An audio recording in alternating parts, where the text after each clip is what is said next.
ವಿಧಾನಸೌಧದಲ್ಲಿ ಒಂದೊಂದು ಚೇರ್ಗೆ ಎಷ್ಟೋ ಲಕ್ಷ ಬಾಡಿಗೆ ಅದು ಒಂದು ದಿವಸ ಇದಕ್ಕೆ ಅಸೆಂಬ್ಲಿಗೋಸ್ಕರ ಮಸಾಜ್ ಮಾಡಕ್ಕೆ ಬೇಕಾಗಿತ್ತು ಅವ್ರಿಗೆ. ಅಲ್ಲಿ ನೋಡಿದ್ರೆ 30 ರೂಪಾಯಿ ಕೊಡ್ತಾರೆ ಸರ್ ಹಾಲ್ಗೆ, ಇಲ್ಲ 50 ರೂಪಾಯಿ ಸರ್ ಇಲ್ಲಿ. ಇಲ್ಲ ಸರ್, ಅಲ್ಲಿ 15 ವರ್ಷ ನಾವು ಹೊಸ ಕಟ್ಟಿದ್ದೀವಿ ಸರ್, ಇನ್ನೂ 1 ರೂಪಾಯಿನೂ ಸಬ್ಸಿಡಿ ಅಂತ ಬಂದಿಲ್ಲ ಸರ್ ನಮಗೆ. ದನಕ್ಕೆ ಹಾಕೋ ಹಿಂಡಿ ಬೂಸ ರೇಟ್ ಇವತ್ತು 1300 1400 ಆಗಿದೆ ಸರ್, 1500 ಆಗಿದೆ. ಚಕ್ಕೆ ಬೂಸ 2000 ಆಗಿದೆ. ಏನಾಗತ್ತೆ ಸರ್? ಇನ್ನು ಊಟ ಫುಡ್ಡಿಂದ ಕಾಫಿ ಟೀನು 3 ರೂಪೀಸ್ ಏನೋ ಜಾಸ್ತಿ ಮಾಡೋರು ನೆನ್ನೆಯಿಂದ ಹೋಟೆಲ್ನಲ್ಲೆಲ್ಲ. ಟೀ ಕಾಫಿ ರೇಟು ಜಾಸ್ತಿ, ಎಣ್ಣೆ ರೇಟು ಜಾಸ್ತಿ, ಇನ್ನೆಲ್ಲ ರೇಟು ಜಾಸ್ತಿ ಆದ್ಮೇಲೆ ಏನು ಇರುತ್ತೆ ಎಲ್ಲ ಫ್ರೀ ಅಂತ ಮಾಡ್ಕೊಂಡು ಒಬ್ಬರು ನೋಡಿ ನೀವು ಬಂದು ಕೂತಿದ್ದೀವಿ ಸರ್, ಬೆಳಗ್ಗೆ ಬಂದು 8 ಗಂಟೆಗೆ ಬಂದಿರೋದು ಸರ್. ಈ ಬಸ್ ಫ್ರೀ ಮಾಡಿ ನಮ್ಮಂತೂ ಆಟೋದವ್ರನ್ನ ಬೀದಿಗೆ ಎಷ್ಟೋ ಸರ್ ನಮ್ಮ ಡ್ರೈವರ್ಗಳು ಆಟೋಗೆ ನೇಣು ಹಾಕೋತಾ ಇದ್ದಾರೆ ಸರ್. ಸರ್ಕಾರ ಬಡ್ಜೆಟ್ ಏನು ಮಣ್ಣೆ ಮಾಡ್ತಾರೆ ನೋಡೋಣ, ಯಾವ್ದಕ್ಕಿಂತ ಜಾಸ್ತಿ ಮಾಡಿ ಯಾವ್ದು ಕಮ್ಮಿ ಇದ್ದಾವೆ ಅಲ್ಲಿ ಮಾಡ್ತಾರೆ. ಸರ್ ರಾಜೇಶ್ ಅಂತ ಸರ್, ನಾನು ಒಬ್ಬ ಇಲ್ಲಿ ಆಟೋ ಡ್ರೈವರ್ ಸರ್. ಸರ್ ಈಗ ನೋಡೋದಾದ್ರೆ ಎಲ್ಲ ಬೆಲೆ ಏರಿಕೆ ಆಗ್ತಾ ಬಂದಿದೆ, ಹಾಲಿಂದ ಹಿಡಿದು ಆಲ್ಕೋಹಾಲ್ ತನಕ ಸರ್. ಪ್ರತಿ ಒಂದು ಜಾಸ್ತಿ ಮಾಡಿ ರೈಟ್ ಜಾಸ್ತಿ ಮಾಡಿದ್ದೀರಾ ಸರ್. ಈಗ ನಾವು ದುಡಿಯೋದು 500 ರೂಪಾಯಿ ಸಂಪಾದನೆ ಮಾಡ್ತೀವಿ ಸರ್. ಬರೀ ನಾವು ದುಡಿಯೋದು ಒಂದು ಡೈಲಿ ದಿನನಿತ್ಯ ಖರ್ಚಿಗೆ ಎಲ್ಲ ಖರ್ಚಾಗ್ತಾ ಇದೆ. ನಾವು 1 ರೂಪಾಯಿ ಉಳ್ಸೋಕ್ಕೆ ನಮಗೂ ಆಗಲ್ಲ. ಬರೀ ಹಾಲಿನ ರೈಟು ನೋಡಿ ನಮಗೆ, ನಾವು ಹೊಸ ಕಟ್ಟಿದ್ದೀವಿ ಸರ್, ಹಳ್ಳಿ ಕಡೆ ನಮ್ಮದು, ನಾವು ರೈತರ ಮಕ್ಕಳೇ ನಾವು. ಅಲ್ಲಿ ಮಾಡ್ದೋದಕ್ಕೆ ಇಲ್ಲಿ ಬಂದು ಬೆಂಗಳೂರಲ್ಲಿ ಬಂದು ಮಾಡ್ತಾಯಿದ್ದೀವಿ. ಅಲ್ಲಿ ನೋಡಿದ್ರೆ 30 ರೂಪಾಯಿ ಕೊಡ್ತಾರೆ ಸರ್ ಹಾಲ್ಗೆ, ಇಲ್ಲ 50 ರೂಪಾಯಿ ಸರ್ ಇಲ್ಲಿ. ಏನು ಹೇಳಿ ಸರ್. ನೋಡೋದಾದ್ರೆ ಎಷ್ಟೋ ದಿನದಿಂದ ಒಂದು ಮಾತಿದೆ, ರೈತರಿಗೆ ಇನ್ನೂ ಹಾಲಿನ ಮೇಲೆ ಸಬ್ಸಿಡಿ ಸಿಗಲಿಲ್ಲ ಅಂತ. ಇಲ್ಲ ಸರ್, ಅಲ್ಲಿ 15 ವರ್ಷ ನಾವು ಹೊಸ ಕಟ್ಟಿದ್ದೀವಿ ಸರ್, ಇನ್ನೂ 1 ರೂಪಾಯಿನೂ ಸಬ್ಸಿಡಿ ಅಂತ ಬಂದಿಲ್ಲ ಸರ್ ನಮಗೆ. ಯಾವುದೂ ಬಂದಿಲ್ಲ. ಆಗಲಿ ಎನಿ1 ಯಾವುದೂ ಸಬ್ಸಿಡಿ ಹೇಳ್ತಾರೆ ಅಷ್ಟೇ, ನಮ್ಮ ಹತ್ರ ತಗೋತಾರೆ, ವಾಪಸ್ ಯಾವುದೂ ಕೊಟ್ಟಿಲ್ಲ ಸರ್. ಯಾವುದು ಕೊಡೋದು ಇಲ್ಲ, ಕೊಟ್ಟೂ ಇಲ್ಲ ಇನ್ನಿವರೆಗೂ. ಸಿದ್ದರಾಮಯ್ಯ ಅವರು ಒಂದು ಮಾತು ಹೇಳಿದ್ರು, ಹಾಂ ಸರ್, ಅಧಿಕಾರಕ್ಕೆ ಬಂದ ತಕ್ಷಣ ಹಿಂಡಿ ಬೂಸ ರೇಟ್ ಆಗಿರ್ಬೋದು, ಗೊಬ್ಬರ ರೇಟ್ ಆಗಿರ್ಬೋದು ಎಲ್ಲ ಕಡಿಮೆ ಮಾಡ್ತೇನೆ ಅಂತೇಳಿ ಮಾಡಿದ್ರ? ಇಲ್ಲ ಸರ್, ಎಲ್ಲಿ ಸರ್, ಇನ್ನೂ 100 ರೂಪಾಯಿ ಜಾಸ್ತಿ ಆಗುತ್ತೆ ಸರ್. ಈಗ ಬಂದಾಗ 900 ರೂಪಾಯಿ ಇತ್ತು, ಇವತ್ತೆಲ್ಲ 1300 ರೂಪಾಯಿ ಆಗಿದೆ ಸರ್ ಇವತ್ತು. ಈಗ ದನಕ್ಕೆ ಹಾಕೋ ಹಿಂಡಿ ಬೂಸ ರೇಟ್ ಅದೇ ಸರ್ ಹೇಳಿದ್ನಲ್ಲ ಸರ್, ಅವ್ರು ಬಂದಾಗ 1000 1100 ಇತ್ತು, ಇವತ್ತು 1300 1400 ಆಗಿದೆ ಸರ್. 1500 ಆಗಿದೆ. ಚಕ್ಕೆ ಬೂಸ 2000 ಆಗಿದೆ. ಏನಾಗತ್ತೆ ಸರ್? ಈಗ ಎಲ್ಲ ಕಡೆ ರೇಟ್ ಜಾಸ್ತಿ ಆಗ್ತಾ ಬಂದಿದೆ. ಪ್ರತಿ ಒಂದು ಕಡೆನೇ ಸರ್. ಏನು ನಾವು ಕೊಡಲಿಕ್ಕೆಲ್ಲ ಕಡಿಮೆ ಇದೆ, ಅವರು ನಾವು ತಗೋಬೇಕು ಅಂದರೆ ಎಲ್ಲ 1 to double ಇದೆ ಸರ್. ಆದರೆ ಎಲೆಕ್ಷನ್ ಟೈಮಲ್ಲಿ ಹೇಳಿದ್ರು ಏನೋ ತೊಂದರೆ ಇಲ್ಲ, ಮನೆ ಅಡತಿಗೆ 2000 ರೂಪಾಯಿ ಕೊಡ್ತೇವೆ, 10 kg ಅಕ್ಕಿ ಕೊಡ್ತೇವೆ, ಕರೆಂಟ್ ಫ್ರೀ ಕೊಡ್ತೇವೆ ಅಂತ. ಅದು ಹೆಂಗಸ್ಗಳಿಗೆ ಕೊಟ್ಬಿಟ್ಟು ಈ ಗಣಸರಿಗೆಲ್ಲ ನಮ್ಮನ್ನ ಈ ಥರ ಮಾಡಿಕ್ಕಿದ್ದಾರೆ ಸರ್. ನೋಡಿ ರೋಡಲ್ಲಿ ದುಡಿಯೋರು ನಮ್ಗೆ ಹಿಂಗೆ ತಿಂಗಳಿಗೆ 2000 ಕೊಡ್ತಾರೆ, ನಮ್ಮ ತಿಂಗಳಿಗೆ 30,000 ತಗೋತಾರೆ. ಈ ಥರ ಮಾಡಿದ್ದಾರೆ ಸರ್. ಸಿಗ್ತಿದ್ಯಾ? ಇಲ್ಲ ಸರ್, ನಮಗೇನಿಲ್ಲ, ಬೆಂಗಳೂರಲ್ಲಿ ಯಾವುದೂ ಇಲ್ಲ ಸರ್. ಅಲ್ಲ, ಗೃಹಲಕ್ಷ್ಮಿ ಯೋಜನೆ ಸಿಗ್ತಿದೆ ಅದು ಸರ್, ನಮ್ಮ ತಾಯಿಗೆ 2000 ಕೊಡ್ತಾ ಇದ್ದಾರೆ ಸರ್. ಹಾಂ, ಈಗ ಬಸ್ ಫ್ರೀ ಬಿಟ್ಟರು, ಆಟೋದವರ ಹೊಟ್ಟೆ ಮೇಲೆ ಹೊಡೆದಾಗ ಸರ್ ಹೇಳಿದ್ನಲ್ಲ ಸರ್, ಮುಂಚೆ 1000 ತಗೊಂಡು ಮನೆಗೆ ಹೋಗ್ತಿದ್ದೋ ಸರ್, ಇವತ್ತು 500 ರೂಪಾಯಿ ಬಂದಿದ್ದೀವಿ ಸರ್. ಎಲ್ಲ ಫ್ರೀ ಅಂತ ಮಾಡ್ಕೊಂಡು ಒಬ್ಬರು ನೋಡಿ ನೀವು ಬಂದು ಕೂತಿದ್ದೀವಿ ಸರ್, ಬೆಳಗ್ಗೆ ಬಂದು 8 ಗಂಟೆಗೆ ಬಂದಿರೋದು ಸರ್. ಇನ್ನು 300 ರೂಪಾಯಿ ಮಾಡಿಲ್ಲ ಸರ್. ನಾವೇನು ಮಾಡೋದು ಹೇಳಿ? ಮಕ್ಕಳು ಮರಿ ಸಾಕಬೇಕು, ಫ್ಯಾಮಿಲಿ ಇದ್ದಾರೆ, ಅಪ್ಪ ಅಮ್ಮ ಇದ್ದಾರೆ, ಊರ ಕಡೆ ಇದ್ದಾರೆ, ಅವ್ರಿಗೂ ಕಳಿಸ್ಬೇಕು. ನಾವು 500 ರೂಪಾಯಲ್ಲಿ ಏನು ಮಾಡೋಕ್ಕಾಗುತ್ತೆ ನೀವು ಹೇಳಿ ಸರ್? ಈಗ ಒಂದು ಕಡೆ ಬಸ್ ಫ್ರೀ ಬಿಟ್ಟು ಹೊಡೆತ ಬಿತ್ತದೆ ತುಂಬ ಸರ್. ಅದರಲ್ಲೂ 99% ಈ ಬಸ್ಸು ಫ್ರೀ ಮಾಡಿದ್ದೇ ಅಲ್ಲ ಸರ್ ಅವರು. ಈ ಬಸ್ಸು ಫ್ರೀ ಮಾಡಿ ನಮ್ಮಂತೂ ಆಟೋದವ್ರನ್ನ ಬೀದಿಗೆ ಎಷ್ಟೋ ಸರ್ ನಮ್ಮ ಡ್ರೈವರ್ಗಳು ಆಟೋಗೆ ನೇಣು ಹಾಕೋತಾ ಇದ್ದಾರೆ ಸರ್. ನಮ್ಮ ಕಣ್ಣಾರ ಡೈಲಿ ನೋಡಿ ನಮಗೆ ಬೇಜಾರಾಗಿದೆ, ಆ ಥರ ಆಗಿದೆ ಸರ್.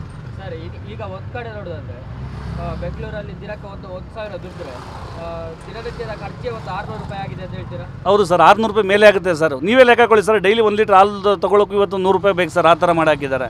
ಒಂದು ಎಣ್ಣೆ ತೊಗೊಳಕ್ಕೂ 20 ರೂಪಾಯಿ ಜಾಸ್ತಿ ಇದೆ ಸರ್. ಏನು ತಂದು ತಿನ್ನೋರು ನಾವು ಈಗ ದುಡಿಬೇಕು, ತಿನ್ನಬೇಕು.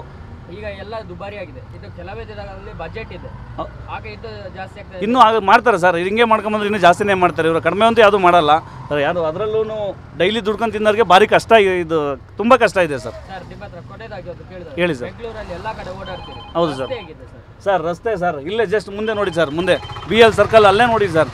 ಆ ಗಾಡಿ ಓಡಿಸಿ ನಮಗೆ ಆಲ್ಮೋಸ್ಟ್ ಅಲ್ಲ ಬ್ಯಾಕ್ ಪೇನ್ ಸ್ಟಾರ್ಟ್ ಆಗ್ಬಿಟ್ಟಿದೆ ಸರ್. ರೋಡ್ ಒಂದು ಡ್ರಾಪ್ ಎಲ್ಲೂ ಚೆನ್ನಾಗಿಲ್ಲ ಸರ್. ರೋಡು ಇಡೀ ಬೆಂಗಳೂರು ಬೆಳಗಿನ ಸಂಜೆ ಉಂಟು ನಾವು ಬೆಂಗಳೂರು ಸುತ್ತೀವಿ ಸರ್. ಯಾರು ಅವರವರು ಎಂಥ ಅಫಿಷಿಯಲ್ ಏರಿಯಾಗಳು ಮಾತ್ರ ಮಾಡ್ಕೊಂಡಿದ್ದಾರೆ ಸರ್, ಅಷ್ಟೇ. ಇನ್ನು ಮಾಮೂಲಿ ನಮ್ಮಂಥ ಆರ್ಡಿನರಿ ಜನ ತುಂಬ ಕಷ್ಟಪಡಬೇಕು, ಕಷ್ಟಪಡ್ತಲೇ ಇದ್ದೀವಿ ಸರ್. ಇನ್ನೂ ಯಾರೂ ಮಾಡಿಲ್ಲ ಸರ್ ರೋಡ್ ಕೆಲಸ ಅಂತೂ. ಅವರು ಇವರು ಅಂತಲ್ಲ, ರೋಡೇ ಯಾರೂ ನೀಟಾಗಿ ಮಾಡಿಲ್ಲ ಸರ್ ಇನ್ನೂವರೆಗೂ. ಆದರೆ ಸಿದ್ದರಾಮಯ್ಯ ಅವರು ಹೇಳ್ತಾರೆ ನಾವು ಬಡವರ ಪರವಾಗಿರೋ ಸರ್. ಏನಿಲ್ಲ ಸರ್, ಸುಳ್ಳು ಸರ್ ಇದು. ಅದು ನಮ್ಮಂಥ ಬಡವ್ರಿಗಂತೂ ಇನ್ನೂ ಅದು ಹೆಚ್ಚೇ ಆಗಿಲ್ಲ ಸರ್. ಇನ್ನೂ ಅದು ದೊಡ್ಡವ್ರ ಪರವಾಗಿ ಅವ್ರವ್ರಿಗೆ ಇದೆಯಾ ಅಷ್ಟೇ. ನಮ್ಮಂಥ ಬಡವ್ರಿಗೆ ದುಡ್ಕೊಂಡು ತಿನ್ನೋರಿಗೆ ನಾವು ಹಂಗೆ ಇರಬೇಕು. ದೊಡ್ಡವ್ರು ಹಂಗೆ ಇದ್ದಾರೆ ಸರ್. ಸರ್ಕಾರ ಸರ್ ಹಿಂಗಾದರೆ ತುಂಬ ಕಷ್ಟ ಆಗುತ್ತೆ. ನೆಕ್ಸ್ಟ್ ಅವ್ರಿಗೂ ಕಷ್ಟ ಆಗುತ್ತೆ. ಜನ ಎಚ್ಚೆತ್ಕೋಬೇಕು. ಜನಗಳೂ ಇಂಥ ನಮ್ಮಂಥ ದುಡ್ಕೊಂಡು ತಿನ್ನೋರು ಎಚ್ಚೆತ್ಕೊಂಡು ನೆಕ್ಸ್ಟ್ ನೋಡ್ಬಿಟ್ಟು ಮಾಡಬೇಕು ಓಟು ಅಂತ ನಾನು ಅನ್ಕೋತೀನಿ ಸರ್. ಸರ್ ನಮಸ್ತೆ, ನಿಮ್ಮ ಹೆಸರು? ನಮಸ್ತೆ, ಗೋಪಾಲ್ ಕೃಷ್ಣ ಅಂತ. ಸರ್ ಈಗ ಒಂದು 2 ವರ್ಷ ಮೊದಲು ಕಾಂಗ್ರೆಸ್ ಗೌರ್ಮೆಂಟ್ ಅಧಿಕಾರಕ್ಕೆ ಬಂತು. ಈಗ ಕೂಡ ಕಾಂಗ್ರೆಸ್ ಗೌರ್ಮೆಂಟ್ ಇದೆ. ಹೌದೌದು. ನಂಗೂ ಫ್ರೀ, ನಿಂಗೂ ಫ್ರೀ, ಎಲ್ಲರಿಗೂ ಫ್ರೀ ಅಂತ ಹೇಳಿ, ಮನೆ ಮಕ್ಕಳಿಗೆಲ್ಲ ಫ್ರೀ, ಎಲ್ಲರಿಗೂ ಫ್ರೀ ಅಂತ ಹೇಳಿದ್ರು. ಈಗ ಸಿಗ್ತಿದೆಯಾ ಸರ್ ಆ ಫ್ರೀ? ಇಲ್ಲಿ ಯಾರಿಗೂ ಸಿಗ್ತಾ ಇಲ್ಲ. ಸುಮ್ಮನೆ ಊಹಾಪೋಹ ಹೇಳಿ ಇದು ಮಾಡಿದ್ದಾರೆ. ಅದನ್ನು ಯಾರಿಗೂ ಸರಿಯಾಗಿ ಇದು ಇಂಪ್ಲಿಮೆಂಟ್ ಆಗ್ತಾ ಇಲ್ಲ. ಭಾಗ್ಯ ಗೃಹ ಜ್ಯೋತಿ ಆಗಲಿ, ಇದ್ಯಾವುದು ಗೃಹಲಕ್ಷ್ಮಿ 2000, ವಿದ್ಯುತ್ ಕರೆಂಟ್ ಬಿಲ್ದು ಎಲ್ಲ ಮಾಮೂಲಿ ರೆಗ್ಯುಲರ್ ಆಗ್ಬಿಟ್ಟಿದೆ ಇವಾಗ. ಬಸ್ ಫ್ರೀ ಅಂತಾರೆ, ಯಾರೂ ಇರಲ್ಲ ಎಲ್ಲ ಕಡೆ. ಆಮೇಲೆ ಜೆಂಟ್ಸ್ಗೆಲ್ಲ ಏನೂ ಫ್ರೀ ಮಾಡಿಲ್ಲ, ಅಲ್ಲಿ ಲೇಡೀಸ್ ಕೊಟ್ಟರು ಇಲ್ಲಿ ಡಬಲ್ 20% ಜಾಸ್ತಿ ಮಾಡಿದ್ರು. ಮಹಿಳೆಯರಿಗೆ ಬಸ್ ಫ್ರೀ ಮಾಡಿದ್ರು, ಹೌದು. ಜೆಂಟ್ಸಿಗೆ 15% ಟಿಕೆಟ್ ದರ ಏರಿಸಿದ್ರು. ಹೌದು, ಖಂಡಿತ ಏರಿಸಿದ್ದಾರೆ, ಟಿಕೆಟ್ ದರ ಏರಿಸಿದ್ದಾರೆ. ಆಮೇಲೆ ಪ್ರತಿಯೊಂದು ಏರಿಸ್ಬಿಟ್ಟಿದ್ದಾರೆ, ಬೆಳೆ ಯಾವುದೂ ಕಮ್ಮಿ ಇಲ್ವಲ್ಲ. ತಿನ್ನೋ ಫುಡ್ಡಿಂದ ಕಾಫಿ ಟೀನು 3 ರೂಪೀಸ್ ಏನೋ ಜಾಸ್ತಿ ಮಾಡೋರು ನೆನ್ನೆಯಿಂದ ಹೋಟ್ಲ್ನಲ್ಲೆಲ್ಲ. ಹಾಲು ದರ ಜಾಸ್ತಿ ಆಗಿದೆ, ಯಾವ್ದು ಕಮ್ಮಿ ಆಗಿದೆ ಹೇಳಿ? ಈಗ ಹಾಲಿನ ದರ ಅಧಿಕಾರಕ್ಕೆ ಬಂದ ತಕ್ಷಣ 2 ರೂಪಾಯಿ ಮಾಡಿದ್ರು, ಈಗ 5 ರೂಪಾಯಿ ಆಗಿದೆ. ಹೌದಾ? ಹೋಟ್ಲ್ನವ್ರು ಪಾಪ ಅವ್ರು ಏನು ಮಾಡ್ತಾರೆ ಹೇಳಿ? ನೆನ್ನೆ ಏನೋ ಅನೌನ್ಸ್ ಮಾಡಿದ್ದಾರೆ, ನಾವು 3 ರೂಪಾಯಿ 2 ರೂಪಾಯಿ ಜಾಸ್ತಿ ಮಾಡ್ತೀವಿ ಅಂತೇಳಿ. ಕಾಫಿ ಟೀ ಕಾಫಿ ರೇಟು ಜಾಸ್ತಿ, ಎಣ್ಣೆ ರೇಟು ಜಾಸ್ತಿ, ಇನ್ನೆಲ್ಲ ರೇಟು ಜಾಸ್ತಿ ಆದಮೇಲೆ ಏನು ಇರುತ್ತೆ ಹೇಳ್ರಿ ಅಲ್ವರ?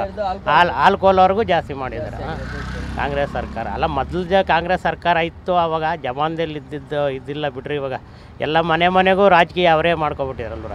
ಗೃಹಲಕ್ಷ್ಮಿ ಮನೆ ಇಡೋದಕ್ಕೆ 2,000 ರೂಪಾಯಿ. ಹೌದು, ಅದು ಇಲ್ಲ, ಸ್ಟಾಪ್ ಆಗಿ 3 ಮಂತ್ಸ್ ಏನಾಗಿದೆ ಅಂತ. 3 ಮಂತ್ಸ್ 4 ಮಂತ್ಸ್ ಆಗಿದೆ ಸ್ಟಾಪ್ ಆಗಿ. ಯಾರಿಗೂ ಬರ್ತಾ ಇಲ್ಲ, ಯಾರನ್ನ ಕೇಳಿದ್ರು ನಮ್ಗೆ ಬಂದಿಲ್ಲ ಅಂತ ಹೇಳ್ತಾರೆ ಹೊರತು ಎಲ್ಲಿದೆ ಹೇಳಿ? ಯಾವುದು? ಸುಮ್ಮನೆ ಅನೌನ್ಸು, ಪೇಪರ್ ಸ್ಟೇಟ್ಮೆಂಟು ಇದಕ್ಕೆ ಅನೌನ್ಸ್ ಮಾಡಿದ್ದಾರೆ, ಅಟ್ಬಿಟ್ರೆ ಏನು? ಕೇಳಿದ್ರೆ 2 ತಿಂಗಳ ಒಟ್ಟಿಗೆ ಆಗ್ತೇವೆ ಅಂತ ಹೇಳ್ತಾರೆ.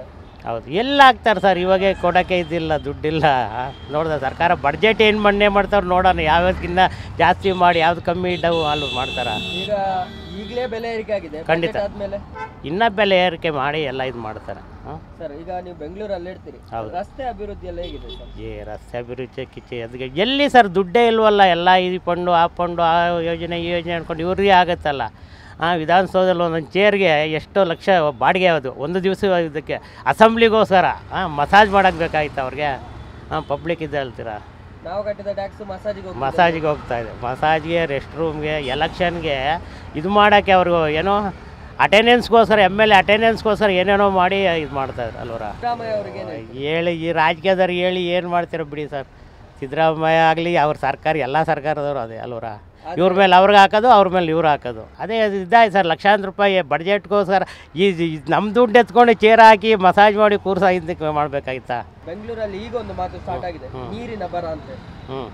ಅದೇ ನೆನ್ನೆ DCM ಸಾಹೇಬ್ರು ಹೇಳ್ತಾ ಇರಲ್ಲ, ನಾವು ಕಾವೇರಿ ಇದು ಮಾಡಿದಾಗ, ಪಾದಯಾತ್ರೆ ಮಾಡಿದಾಗ ಫಿಲಮ್ ಸ್ಟಾರ್ಗಳು ಯಾರೋ ಬಂದಿಲ್ಲ ಅಂತೇಳಿ ಇದು ಮಾಡಿ ಇದಾಗಿದೆಯಲ್ಲ. ಏನು ನೀರಿನ ಹಬ್ಬ ಬಿಟ್ಟವ್ರೆ ಸರ್, ಎಲ್ಲಿ ಮೀಟ್ರ್ ರೈಟ್ ಅದು ಜಾಸ್ತಿ ಮಾಡ್ತಾರೆ, ವಾಟರ್ ಬಿಲ್ಲೂ ಜಾಸ್ತಿ ಮಾಡ್ತಾರೆ, ಕರೆಂಟ್ ಬಿಲ್ಲು ಆಗಿದೆ, ಇನ್ನು ಬಸ್ ಫ್ರೀ. ಟ್ಯಾಂಕರ್ಗೆ ರೇಟ್ ಜಾಸ್ತಿ ಆಗಿದೆ, ವಾಟರ್ ಟ್ಯಾಂಕರ್ಗೆ ಅವರು ಟ್ಯಾಂಕರ್ಗೆ ರೇಟು ಅಂದರೆ ಸರ್, ಅವರು ಬಂಡವಾಳ ಹಾಕಿ ಬೋರ್ ಹಾಕಿ ನೀರು ತಂದು ಮಾಡೋದಕ್ಕೆ ಅವರು ಈ ರೇಟ್ ಕೊಡಲೇಬೇಕಾ? ರೋಡ್ ಟ್ಯಾಕ್ಸು, ಅದರಲ್ಲಿ ಪೊಲೀಸ್ನವ್ರ ಕಾಟ, ಟ್ರಾಫಿಕ್ನವ್ರ ಕಾಟ, RTO ಕಾಟ ಅಲ್ವರ? ಅವೆಲ್ಲ ಮಾಮೂಲಿ ಫಿಕ್ಸ್ ಆಗಿಬಿಟ್ಟಿರ್ತವೆ, ಅವೆಲ್ಲ ಮಾಡಲೇಬೇಕಲ್ಲ ಸರ್ ಅವರು. TV ವಿಕ್ರಮ, ದೇಶ ನಿಮ್ಮ ಕೈಯಲ್ಲಿ. ಈ ಕಾರ್ಯಕ್ರಮ ನಿಮಗೆ ಇಷ್ಟ ಆಗಿದ್ದಲ್ಲಿ ಲೈಕ್, ಶೇರ್ ಹಾಗೂ ಕಮೆಂಟ್ ಮಾಡಿ. TV ವಿಕ್ರಮದ ಕಾರ್ಯಕ್ರಮಗಳನ್ನು ನಿರಂತರವಾಗಿ ವೀಕ್ಷಿಸಲು ಸಬ್ಸ್ಕ್ರೈಬ್ ಮಾಡಿ, ಬೆಲ್ ಐಕನ್ ಒತ್ತಿ.